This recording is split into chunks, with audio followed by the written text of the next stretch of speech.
Okay, well, welcome everybody to this 2022 edition of JAMI and conference in high-dimensional algebraic geometry, an event in honor of Professor Shakarov. Very glad that you all could make it. Sorry that it's 2 years and 10 minutes late, but without further ado, let's get started. János Kollár is going to tell us about Moduli of varieties. Thank you very much. Don't I need a mic?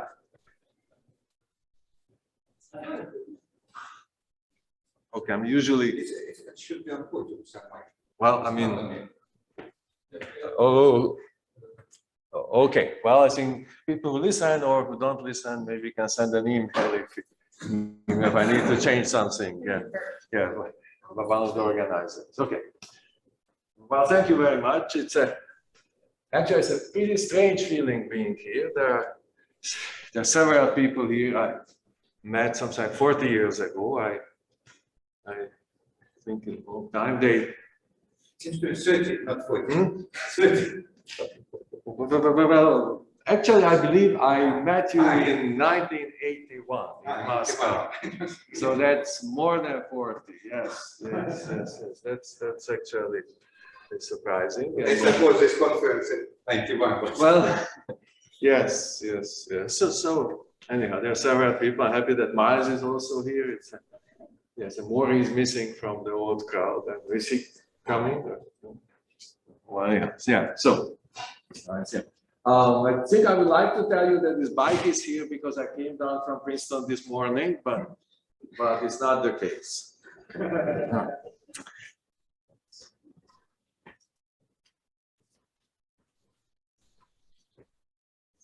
Okay, so I would like to give a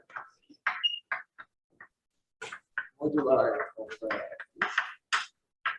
most an overview with sort of the most interesting points that have been open questions, and then various solutions, either complete or sort of partial. And so, when you're doing moduli theory, well, then you need objects. And so what to do over fields. And so then we are interested in sort of pairs, the pairs x delta, where okay, so this will be the stable pairs. And now this means what? So there's an underlying in space, so x is projective and demi-normal.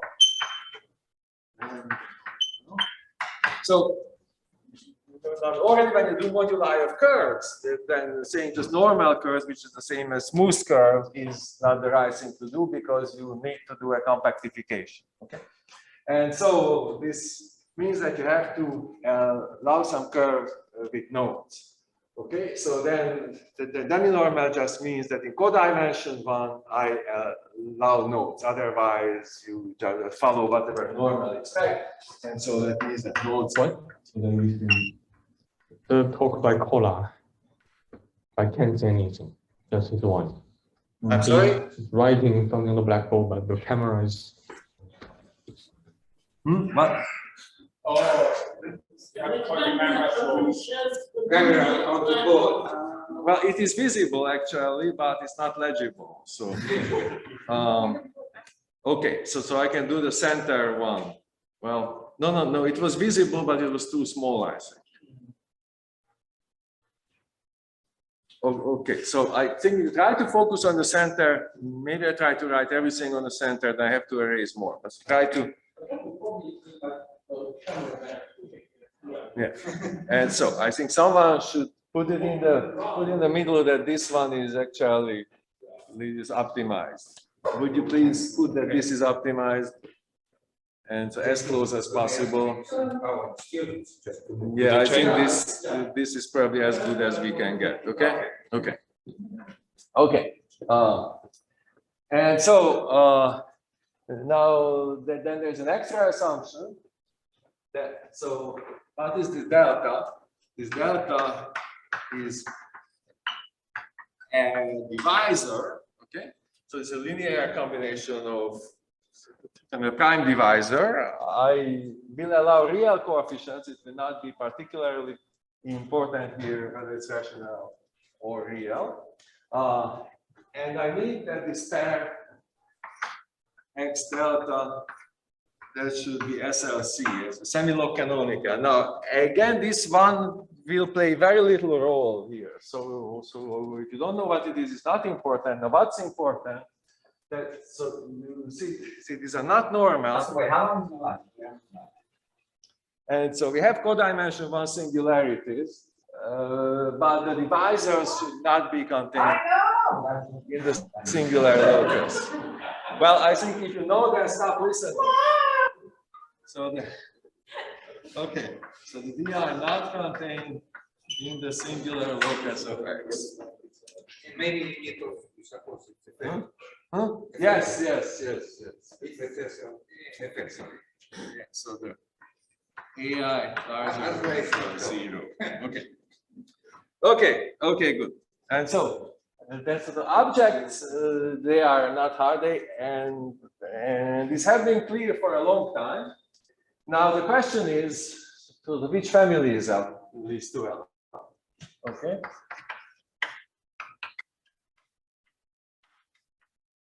Okay, and so, well, let's see if we can understand the families over curve first, okay?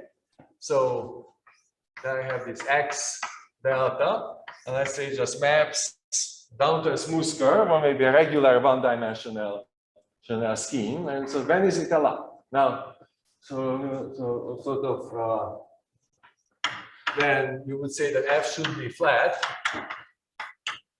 on X, okay? So that's fine. That you expect, and then of course you expect you want to look at the fibers X, C, delta, C, then they should be among our objects, so they should be stable.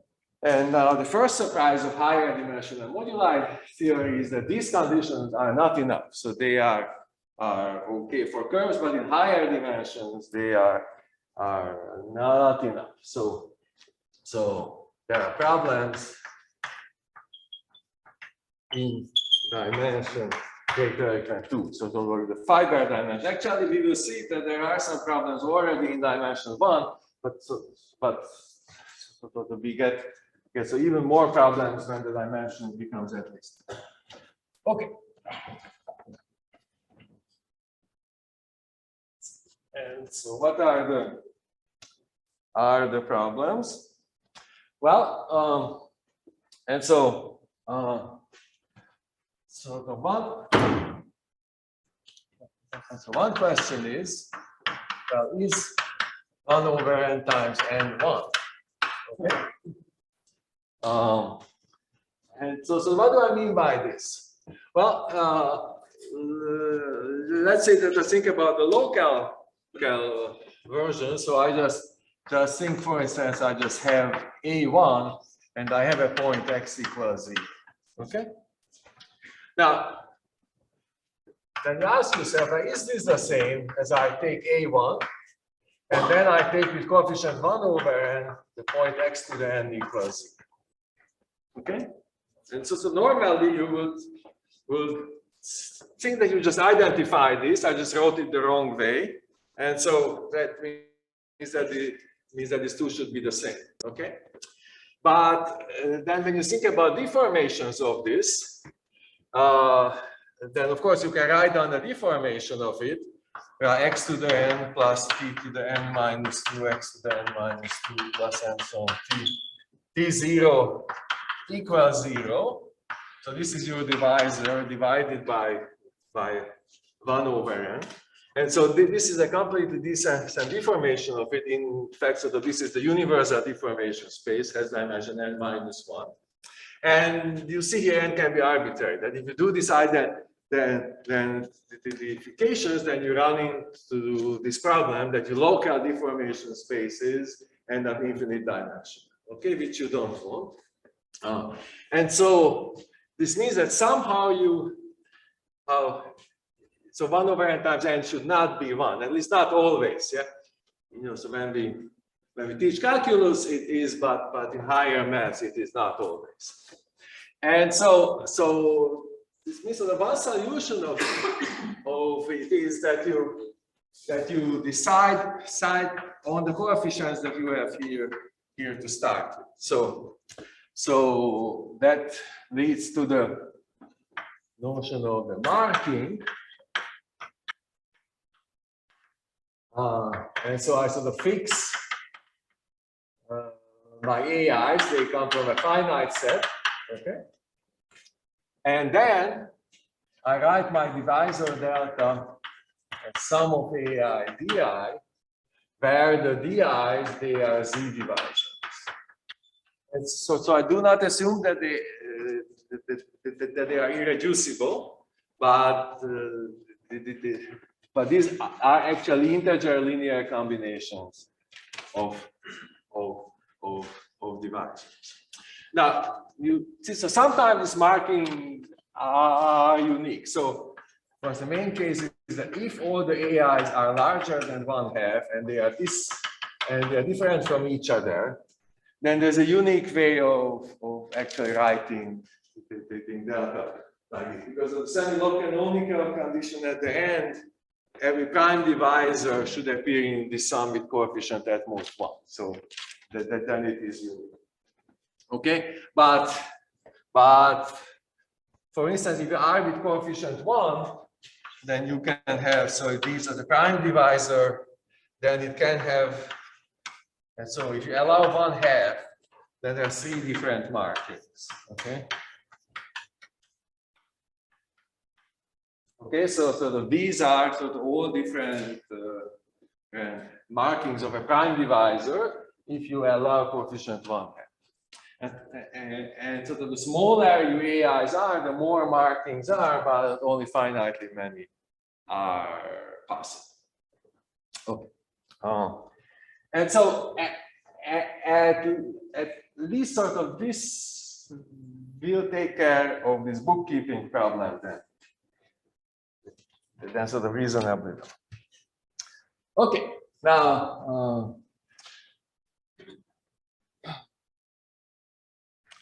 I think it's really better if someone moves this camera and then I can use these boards. Okay.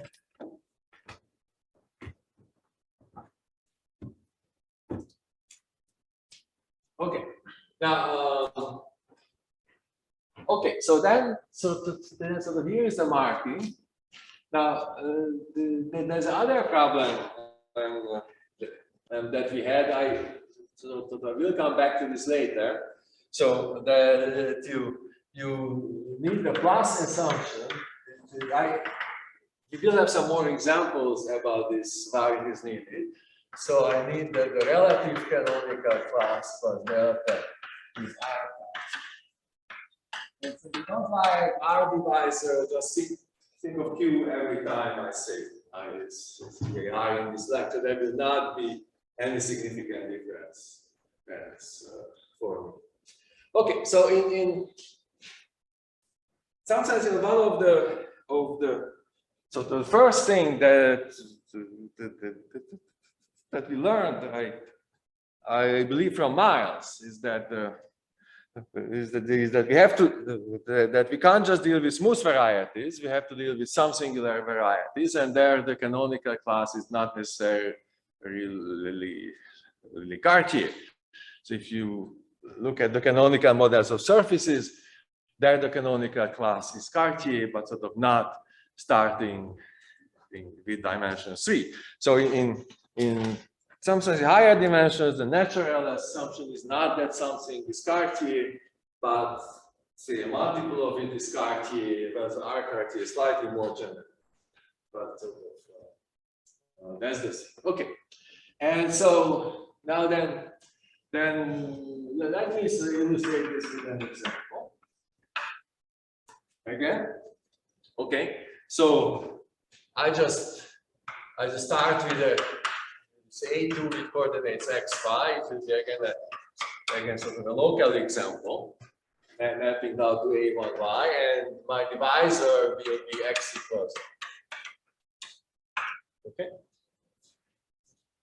And now I'm asking myself, well, sort of will this descend to the spec of K Well, say I write y to a, y to b, okay? So where a, b are relatively prime. So I just introduce a higher cusp and I ask if my family descends, okay? And then the claim is that the characteristic P, it in fact does descend. So, huh? I'm sorry? Y to the A, Y to the B. Y to the A, Y to the B, yeah. It's just a higher cusp. So I mean 2 and 3 would be ordinary cusps, okay? Okay. And so the point is if I'm in characteristic P, then I take some Q sufficiently high power. And now then, so then of course, x minus y to the Q, that will be x to Q minus y to the Q. And if Q is sufficiently large, it will be a linear combination of A and B. Okay? So that means I can write this as some y to the A, say some alpha, y to the B, something like beta. And so that means that for Q times this divisor, but there is a defining equation that leads over. Now, you say that's fine. What's the problem with this? Well, so first is a completely typical local example. So that means I can do this for instance, any family of projective curves and just any divisors. And so then I have some the surface mapping to a curve and some divisor. Then that means that this family descends, I can introduce any higher cusp here. But you see that where can this curve map in the moduli space? Well, and so it cannot factor through all of these cuspical curves. That means that, that it only maps to points. Okay. So that means that if I have some smooth family of curves and some divisors, then the moduli map has to map to it. So if I allow Q Cartier families all the time, then that even for pointed curves, the moduli space ends up just, yes, just a point. Okay, so that's the only thing I can put there. Now I don't want that. Yeah, of course, I have a very nice moduli theory for curves, and I do not want to lose that. Okay, so what's the solution? Well, okay. So let's mention first. So it is not hard to see that this is really a positive characteristic family. So this descent cannot be done in characteristic 0. Okay, so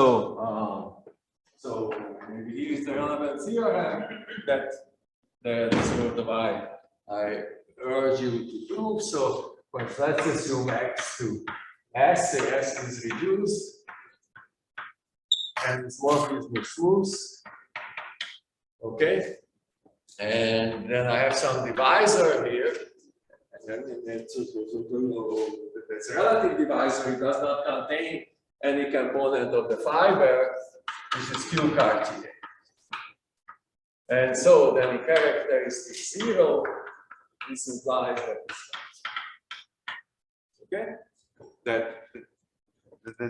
so at least I cannot get into this problem in characteristic 0 where the Q Cartier assumption is the same as Cartier. Now, my hope is that assuming this actually takes care of the problem in characteristic P as well. So that means that sort of the families should be well, at least let's start it over a reduced base, okay? So this x delta, which I have a marking, okay? And so this mapping to S, so this is the definition over reduced, okay? And now, so then the assumption is that the DIs are Cartier at the generic points of Well, if I take a fiber and I intersect it with di, okay? So if I take any fiber, well, this intersection is a divisor. And you know, I had this very important assumption here that these divisors should not be contained in a singular. So it means that the generic point of this intersection, this morpheme here has to be smooth because the fiber is smooth. And okay, so that I need sort of this assumption. Now you might ask yourself how restrictive this assumption is. Well, and so first, this is automatic if S is normal in any characteristic. Okay, but so the fairly typical example where this fails in characteristic 0. So if I'm over a nodal curve, so my family looks like that. So base is just a nodal curve, so it has two components, and I take just this device. Okay, but this is visibly not Cartesian. Okay, but so the at least in characteristic 0, it is only some so the bookkeeping problem that comes up. But in characteristic B, there is this. There is a thing with higher cost that sort of needs that needs to be taken care of somehow. So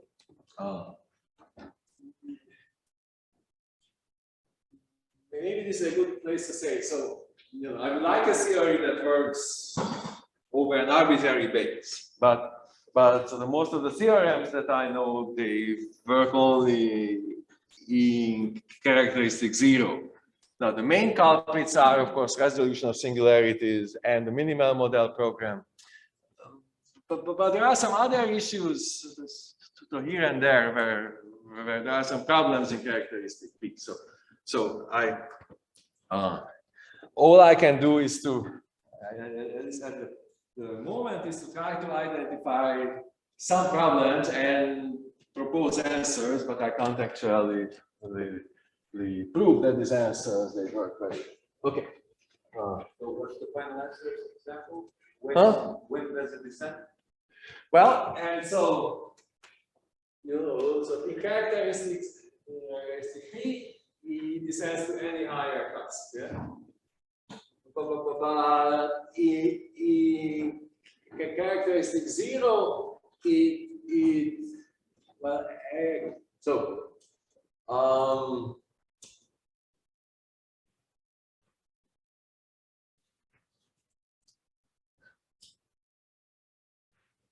so I think this divisor does not descend to any cost in characteristic 0. Okay. And so this theorem that I wrote here, where did I write? Yeah, and so this says that it descends only if it descends as a Cartesian divisor. Okay, and now if the equation is x minus y equals 0, it's that y has to descend for this divisor. Okay, and so yeah, that's why it takes care. Okay.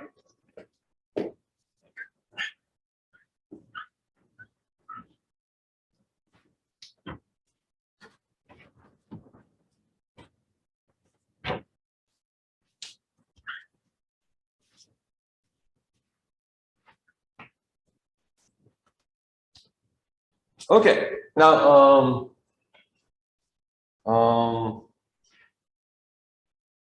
so then there are two theorems over reduced bases. So if I have this x delta down to s and this is reduced, okay, then the following are equivalent. So one, that this family is stable, which means it's allowed in our moduli theory. The second is that this is stable over any spectrum of a DVR. So you take any DVR, map it to S, and pull back the family. So if you get something that's stable there, then the family is stable. So that's sort of very good news that really, because it is really much easier to understand what happens over a smooth space. I mean, over DVR. So that means the higher dimensionalities and gosh, so again, I should say this is characteristic 0. And now then the third one that if you look at the volume delta S, so the n self-intersection is constant. Okay. And so this is sort of a fairly good news because this is a simple numerical invariant, and this is the this is the most important numerical invariant. And we have okay. So now I think I know you those examples that. You tell me what's the general type. So this is constant, is positive, not 0.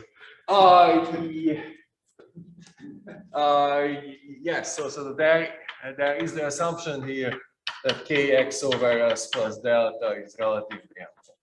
Okay. Yes. Thank you. Yes. Okay.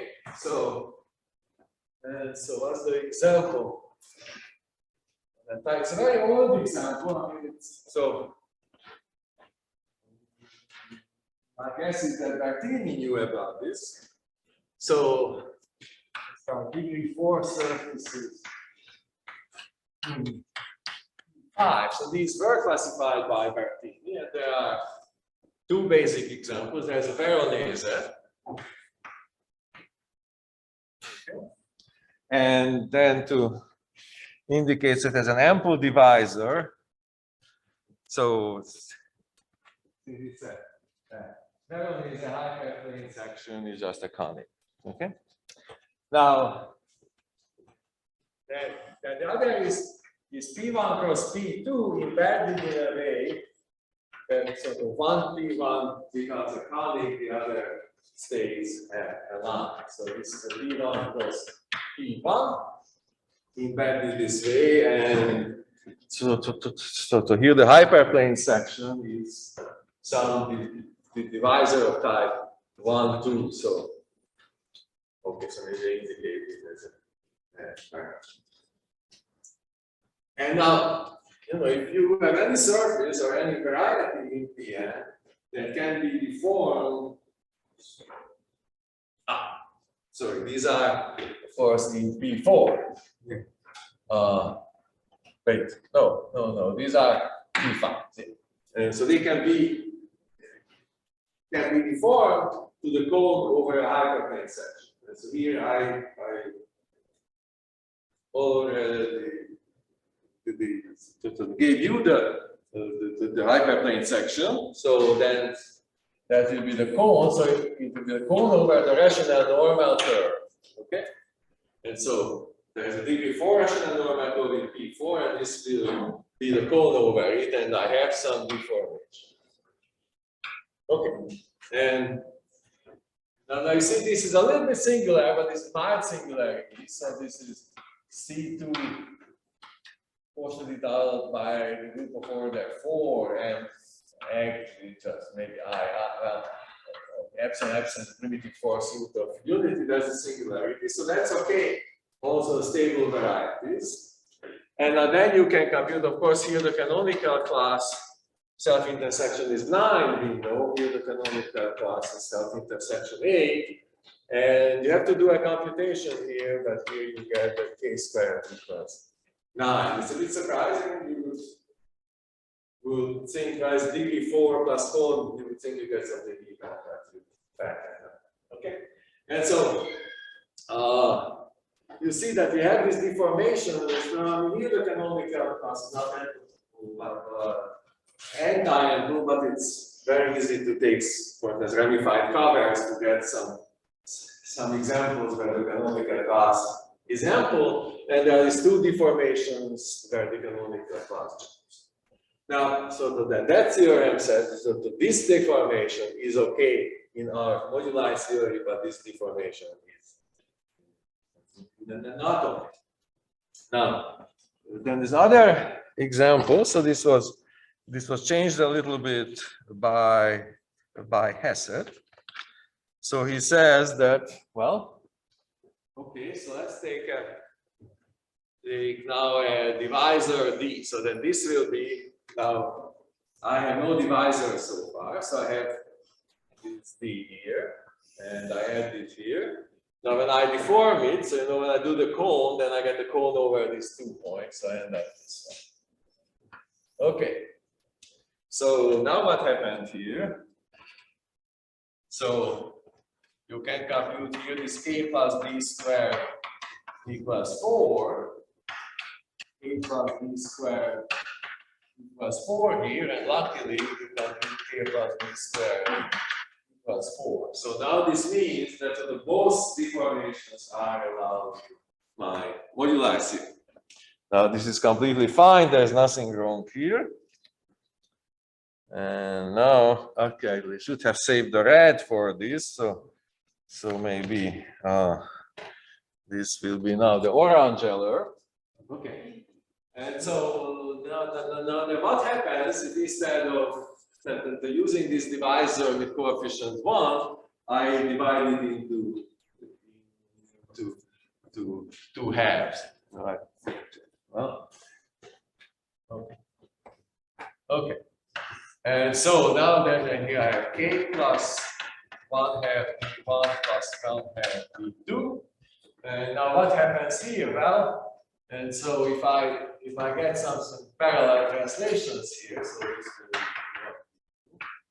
will be so k plus 1 half d2. And now here I just get to the 4 lines, okay? Okay, so 1. Here I get 4 lines, all with coefficient 1 half. Now you see the self-intersections, they did not change just because I wrote the as half d plus half d. And so that means that these are allowed in my deformation space. But now what's the problem here? Well, the problem here that here the arithmetic genus is 0. You need to think about it, but again, here the arithmetic genus is 0. So these are not 4 lines in the planes, okay? But you have these 4 lines in P4 in general position. It's in a 0. But here I have 2 components, and here the correct is right, arithmetic genus minus 1. Okay. And so, okay, so that means that on the divisor part, the arithmetic genus. What is PA? The fractional divisor. I'm sorry? What is PA? PA, the arithmetic genus. Of a fractional divisor. No, the actual divisor. The actual divisor. Yes. And so this is a PA of D1 plus D. Okay.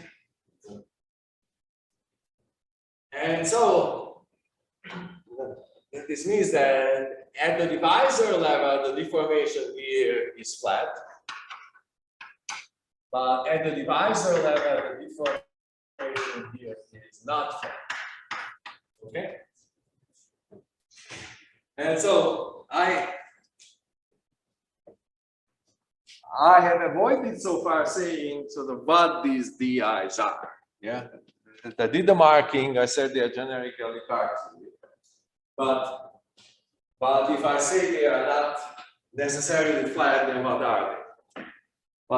Now, as long as you stick to a reduced base, there isn't much of a problem. That basically just go by the most naive notion, and it's okay. In fact, so before growth ending, this would have been considered a normal thing to do. That's just a divisor, so I'm not worry about flatness or anything. But what about the infinitesimal theory? Okay. Okay. So you see, so far I have been over reduced basis all the time. Yeah. So so what happens if I want to work over the spec of K epsilon? Okay. And now we have a problem here. So let's just look at A2 over K epsilon. Okay. So maybe the coordinates are x, y.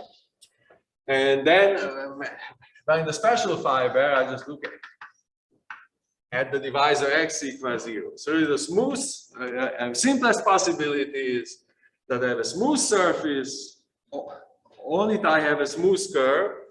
And then I want to understand it's not necessarily flat deformation. Okay. But it should be flat at the generic point, so it's sort of non-flat at most finitely many points. So let's say I just want it to be non-flat at the origin. Okay, well, let me give you an example of this. So x plus epsilon over y to n equals 0. Okay, so you see, if you invert y, so then just leave out the x-axis, then this is a completely okay flat deformation. And then if you just sort of take the closure of it here, then you get something that's flat away from the x-axis, and I just took the closure. And now, of course, this I can replace by sort of anything in a combination, any ai over y to I, where I goes from something, well, maybe I get -1 to -n or something like this. And so that means that again here, I ran into this infinite dimensionality problem. If I just say, I just look at the deformation space that's generically flat, that worked well over reduced basis, but in the very simplest example, I get an infinite dimensional deformation space if I just do this. So the question is what to do in this case, okay? And so then, well, so in some sense, this is the thing that took me the longest time to come up with an answer. Well, so at least I can propose an answer to this. And so that works in characteristic 0, probably also in characteristic P, but I'm sort of not claiming that this is the only possible answer. And so then I look back at an old article of Cayley, 1860, and actually there are 2 articles, 1860, 1862. Okay. And so 2 articles have exactly the same titles. There is not even part 1 and part 2 at this point. Yes. Did you call KitKat about some Zoom issues? After you want someone to come after? When is the conference? I think it should end in about 15 minutes. All right. Okay. Sounds good. Thank you. Okay. Yes. Okay. So what is it that Cayley was doing? Well, so he had a curve in P3, and to this he associated something. Let's call it the Cayley hypersurface. And so it is a set of all lines into the Grassmannians of P1s in P3, such that L intersect C is non-empty. So let's look at all lines that intersect the curve. By a very simple dimension count, this ends up a hypersurface in the Grassmannian, okay? And now for hypersurfaces, I know there are deformations. I mean, they are really the simplest objects that we have, especially in a smooth variety, okay? And so then essentially, Cayley says, I mean, he sort of proves that if you have a family of curves over something reduced, I mean, he doesn't say that, of course, he doesn't know this, he just says that there's a family of curves, that's the same as a family of hypersurfaces. But of course, for hypersurfaces, the families are automatically flat. So I have some not necessarily really flat family here. Well, was the simplest example that if I have the twisted cubic, that this degenerates to something like a plane cubic. Okay, so this is a non-flat deformation, but this is a completely nice flat deformation on the other side. Now, you see this, you can do this in all dimensions. So if I have here some, so if I have something like D, say of dimension D minus 1 inside the Pn, then of course I end up in the Grassmannian of the P, I suppose, n minus D's inside Pn that is intersected non-trivial. And again, you compute that this is a hypersurface. And so then it's not hard to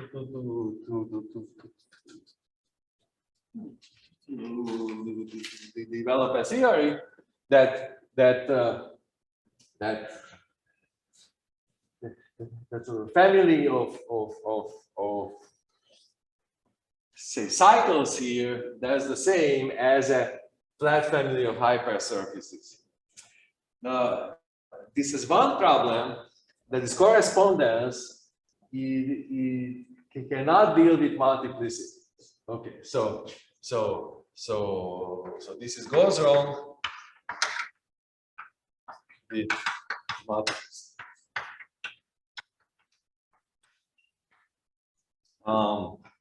And so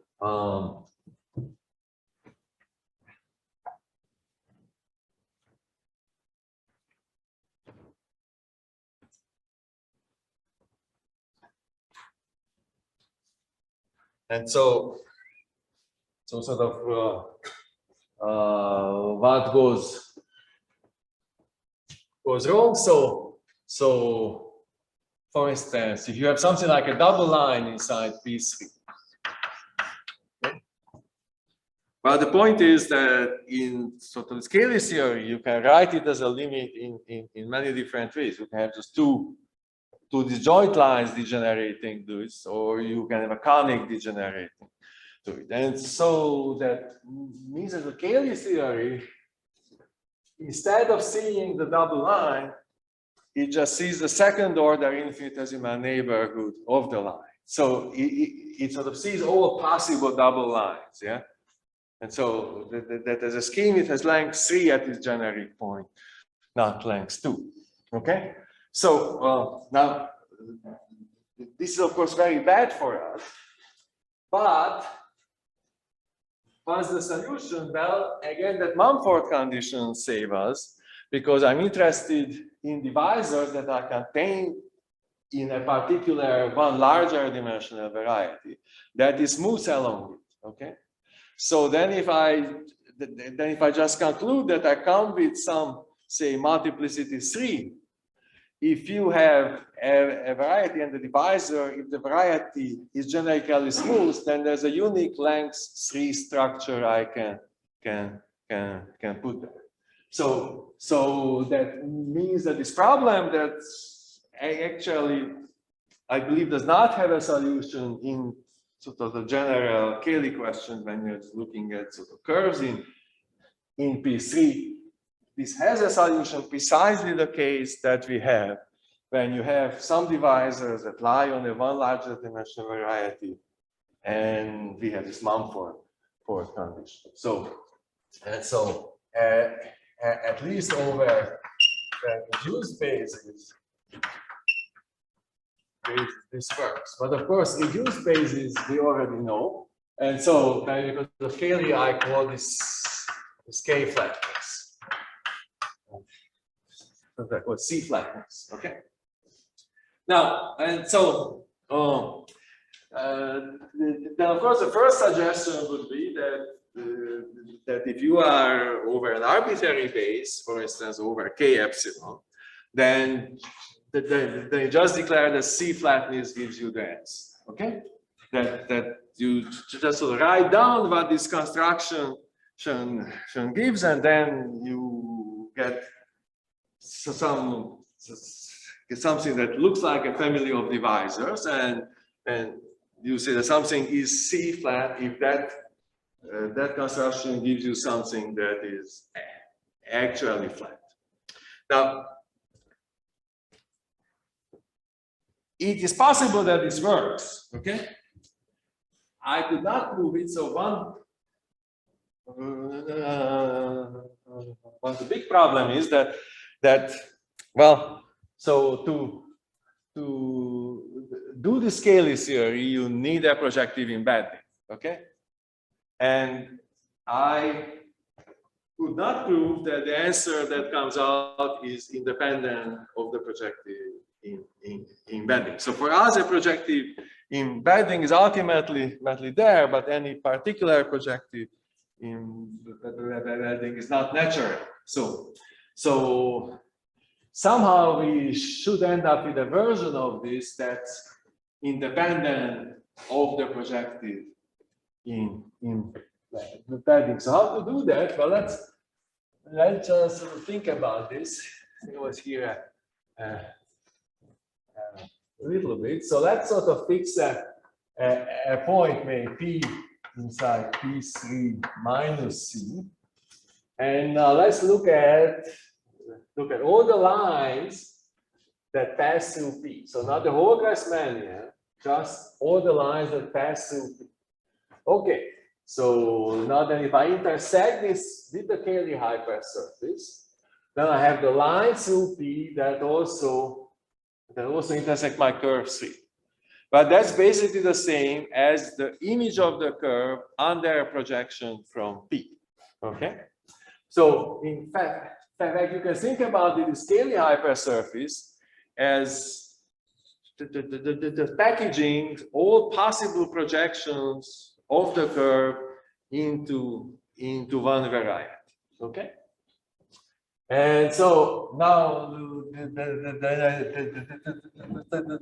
of course when you think about this way, well, but then there's a natural definition to have. So if I have something like x to s, and now here is x is arbitrary, okay, and you have some divisor here, the generically Cartier, so it has that Cartier that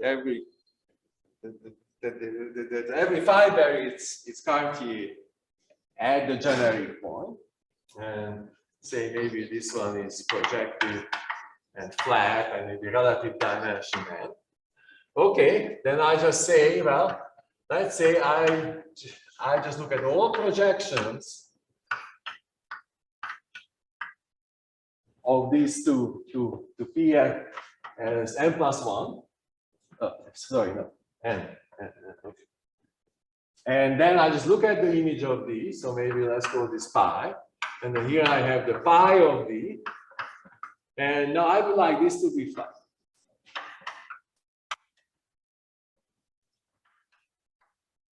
Now, but you have to make sure that you have enough projections. And so maybe you should think of this definition when it works when S is local and infinite residue. Okay, and then you say that something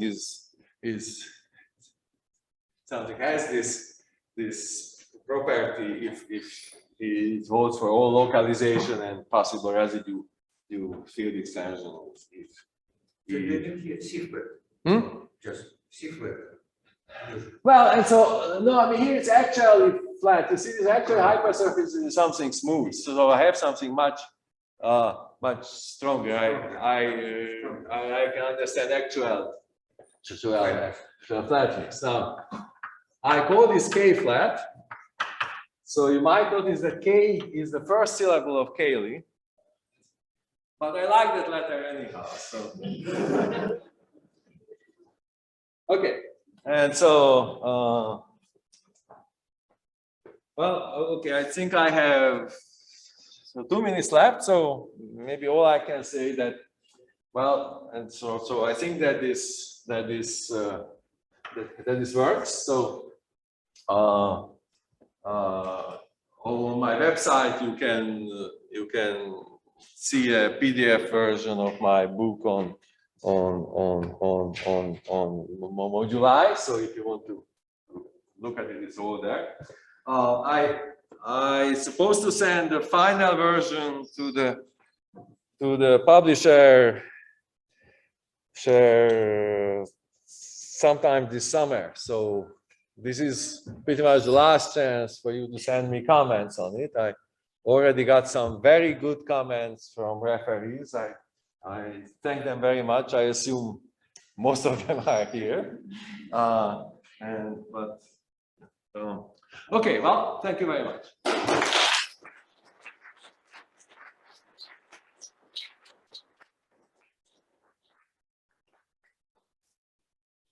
Any questions for János? So, like for all theory, you require actually to quantify because I know that the theory is so clear to become clear. What do you mean like for? And so no, I don't assume anything is. And so because that is okay and and so the Q criteria assumption is only about the kx plus delta, but not about themselves. here, but then like here, the root like of the di are here. And this is the here. Okay. Okay. And so yeah. So but once I look at the smooth morphism, I'm not zooming to the dynamic drawback. So that is actually the similarity. And then like for all the rest, we only require that integration. And so yeah, so here it's projective flat morphism, and this is just some divisor, and I require that all projections have this flat property. So again, but I need the generically Cartier assumption on it. And yeah. Any more questions? That's the case. Let's thank János again and let's